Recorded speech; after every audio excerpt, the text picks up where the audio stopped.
Halo, perkenalkan saya Delila Louis dari Prodi Diploma 3 Kebidanan Stikes Dharma Husada Bandung. Di sini saya akan menjelaskan tentang reproduksi kesehatan.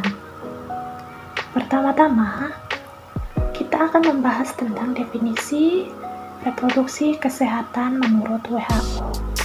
Menurut WHO, kesehatan reproduksi adalah suatu keadaan fisik, mental, dan sosial yang utuh, bukan hanya terbebas dari penyakit atau kecacatan dalam segala aspek berhubungan dengan sistem reproduksi, fungsi, serta prosesnya.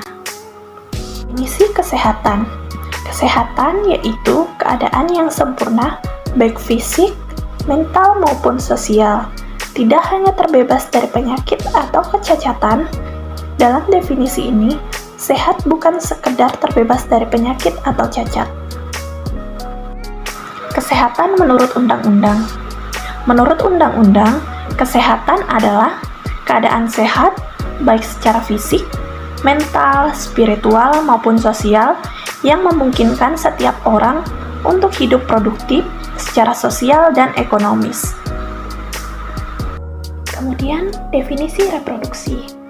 Reproduksi adalah suatu proses biologi yang dilakukan oleh organisme untuk menghasilkan keturunan yang baru. Tujuannya adalah untuk mempertahankan jenisnya dan melestarikan jenis agar tidak punah. Reproduksi dibagi menjadi dua, yaitu reproduksi seksual dan reproduksi aseksual. Komponen kesehatan reproduksi. Komponen kesehatan reproduksi dibagi menjadi 4, yaitu yang pertama, komponen kesejahteraan ibu dan anak, yang kedua, komponen keluarga berencana, kemudian yang ketiga, komponen pencegahan dan penanganan infeksi saluran reproduksi termasuk penyakit menular seksual dan HIV/AIDS, kemudian yang keempat, komponen kesehatan reproduksi remaja. Komponen kesejahteraan ibu dan anak.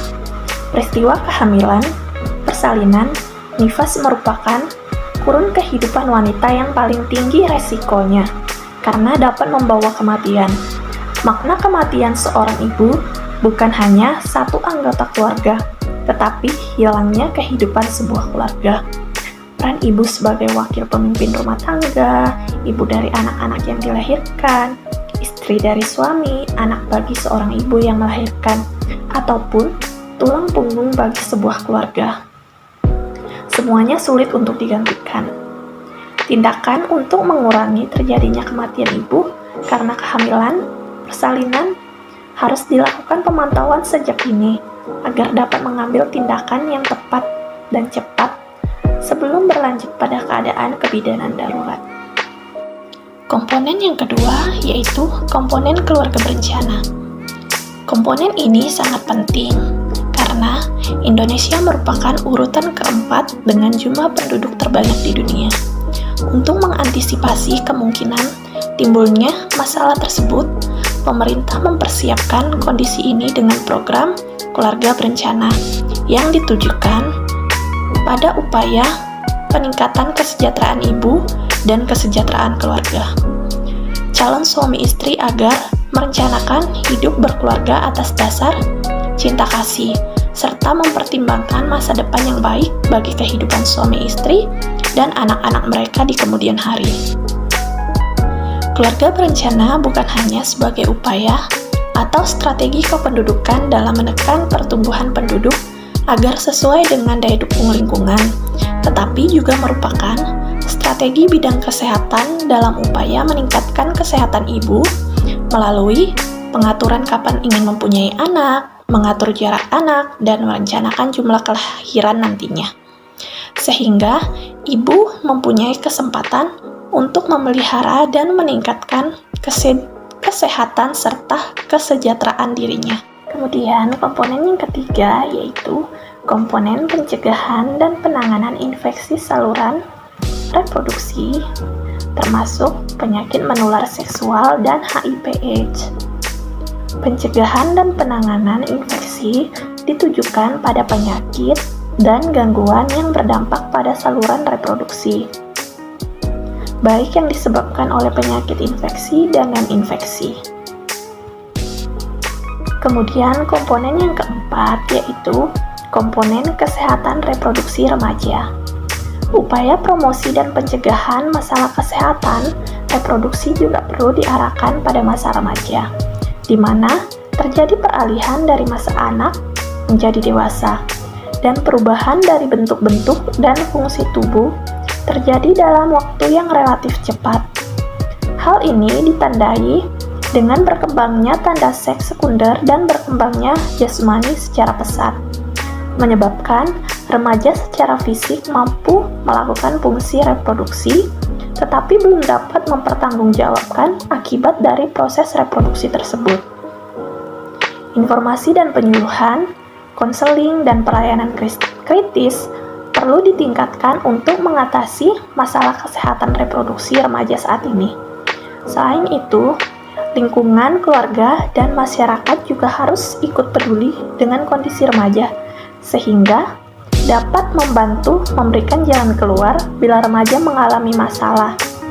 Tidak malah disalahkan, tetapi perlu diarahkan dan dicarikan jalan keluar yang baik dengan mengenalkan tempat-tempat pelayanan kesehatan reproduksi remaja untuk mendapatkan konseling atau pelayanan klinis sehingga remaja masih dapat melanjutkan kehidupannya. Tujuan dari kesehatan reproduksi dibagi menjadi dua, yaitu tujuan umum dan tujuan khusus. Tujuan umum yaitu memberikan pelayanan kesehatan reproduksi yang komprehensif kepada perempuan, termasuk kehidupan seksual dan hak-hak reproduksi perempuan, sehingga dapat meningkatkan kemandirian perempuan dalam mengatur fungsi dan proses reproduksinya, yang pada akhirnya dapat membawa peningkatan kualitas kehidupannya. Kemudian, tujuan khusus yaitu yang pertama, meningkatnya kemandirian wanita dalam memutuskan peran dan fungsi reproduksinya. Yang kedua, meningkatkan hak dan tanggung jawab sosial wanita dalam menentukan kapan hamil, jumlah, dan jarak kehamilannya. Kemudian yang ketiga, meningkatkan peran dan tanggung jawab sosial pria terhadap akibat dan perilaku seksual dan fertilitasnya kepada kesehatan dan kesejahteraan pasangan dan anak-anaknya. Sasaran kesehatan reproduksi. Terdapat dua sasaran kesehatan reproduksi yang akan dijangkau dalam memberikan pelayanan, yaitu yang pertama, sasaran utama, laki-laki dan perempuan usia subur, remaja putra dan putri yang belum menikah, kelompok resiko seperti pekerja seks, masyarakat yang termasuk keluarga prasejahtera, komponen kesehatan reproduksi remaja seperti seksualitas, berisiko menderita HIV/AIDS, berisiko dan pengguna nafsa. Kemudian yang kedua, sasaran antara petugas kesehatan seperti dokter ahli, dokter umum, bidan, perawat, pemberi layanan berbasis masyarakat seperti kader kesehatan, dukun, tokoh masyarakat, tokoh agama, dan LSM. Adapun secara kesehatan reproduksi mendapat perhatian khusus secara global sejak diangkatnya isu tersebut dalam Konvensi Internasional tentang Kependudukan dan Pembangunan di Mesir pada tahun 1994. Hal penting dalam konferensi tersebut adalah disepakatinya perubahan paradigma dalam pengelolaan masalah kependudukan dan pembangunan dari pendekatan pengendalian populasi dan penurunan fertilitas menjadi pendekatan yang terfokus pada kesehatan reproduksi serta upaya pemenuhan hak-hak reproduksi. Dengan demikian, pengendalian kependudukan telah bergeser ke arah yang lebih luas, yang meliputi kebutuhan kesehatan reproduksi bagi laki-laki dan perempuan sepanjang siklus hidup, termasuk hak-hak reproduksinya, kesetaraan dan keadilan gender, pemberdayaan perempuan dan penanggulangan kekerasan berbasis gender, serta tanggung jawab laki-laki dalam kaitannya dengan kesehatan reproduksi. Paradigma baru ini berpengaruh besar, antara lain terhadap hak dan peran perempuan sebagai subjek dalam ber-KB, perubahan pendekatan juga terjadi dalam penanganan kesehatan ibu dan anak, kesehatan reproduksi remaja, pencegahan dan penanggulangan infeksi seksual menular termasuk HIV/AIDS, serta kesehatan reproduksi usia lanjut yang dibahas dalam konteks kesehatan dan hak reproduksi. Dengan paradigma baru ini, diharapkan kestabilan pertumbuhan penduduk akan dapat dicapai dengan lebih baik. Kemudian, siklus kesehatan reproduksi.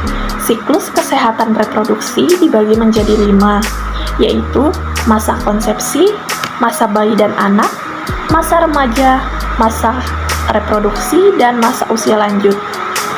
Masa konsepsi adalah masa setelah bersatunya sel telur dan sel sperma, kemudian janin akan bertumbuh menjadi morula, blastula, gastrula, neurula yang akhirnya menjadi janin, dan dengan terbentuknya plasenta akan terjadi interaksi antara ibu dan janin. Kemudian yang kedua, masa bayi dan anak. Masa bayi dan anak adalah masa pertumbuhan dan perkembangan yang sangat cepat. Tumbuh kembang motorik kasar dan motorik halus akan berjalan dengan baik bila kesehatan bayi dan anak dalam keadaan prima. Kemudian yang ketiga, masa remaja. Masa remaja, pada masa ini terjadi perubahan fisik dan psikologis. Perubahan fisik yang terjadi diantaranya tumbuhnya rambut kemaluan, buah dadah mulai tumbuh, pertumbuhan tinggi badan yang cepat, dan mendapatkan haid yang pertama kali. Kemudian yang keempat, masa reproduksi. Masa di mana perempuan menjalankan tugas kehidupannya, yaitu mulai hamil, melahirkan, masa nifas dan menyusui, dan masa antara, yaitu merencanakan jumlah anak atau jarak anak dengan menggunakan alat kontrasepsi. Kemudian yang kelima, masa usia lanjut. Masa usia lanjut yaitu masa di mana hormon estrogen sudah mulai turun atau habis dikarenakan produksi sel telur juga sudah menurun atau habis. Dengan menurunnya hormon estrogen akan terjadi perubahan fisik dan psikologis pada perempuan. Di antaranya, perubahan organ reproduksi, perubahan pada metabolisme tubuh, dan turunnya massa tulang atau osteoporosis. Kebijakan pemerintah Indonesia tentang kesehatan reproduksi. Yang pertama, meningkatkan upaya advokasi dan komitmen politisi. Yang kedua, menyediakan pelayanan kesehatan reproduksi terpadu. Yang ketiga, meningkatkan kualitas pelayanan kesehatan reproduksi. Kemudian yang keempat, mengembangkan upaya kesehatan reproduksi dengan prioritas sesuai dengan masalah spesifik daerah. Kemudian yang kelima, menerapkan program kesehatan reproduksi melalui keterlibatan program sektor dan pihak terkait. Kemudian yang keenam, meningkatkan kesetaraan dan keadilan gender. Yang ketujuh, meningkatkan penelitian dan pengumpulan data berwawasan gender yang berkaitan dengan masalah reproduksi. Paket pelayanan terpadu. Dalam memberikan pelayanan kesehatan reproduksi, dikenal ada 2 paket, yaitu paket yang pertama, paket pelayanan kesehatan reproduksi esensial atau PKRE, di antaranya kesehatan ibu dan BBL atau bayi baru lahir, yang kedua KB atau keluarga berencana, yang ketiga KRR atau kesehatan reproduksi remaja, dan yang keempat pencegahan dan penanggulangan infeksi saluran reproduksi, penyakit menular seksual atau HIV/AIDS. Kemudian paket yang kedua yaitu paket pelayanan kesehatan reproduksi komprehensif atau PKRK. Di antaranya ada PKRE atau pelayanan kesehatan reproduksi esensial dan kesehatan reproduksi lansia.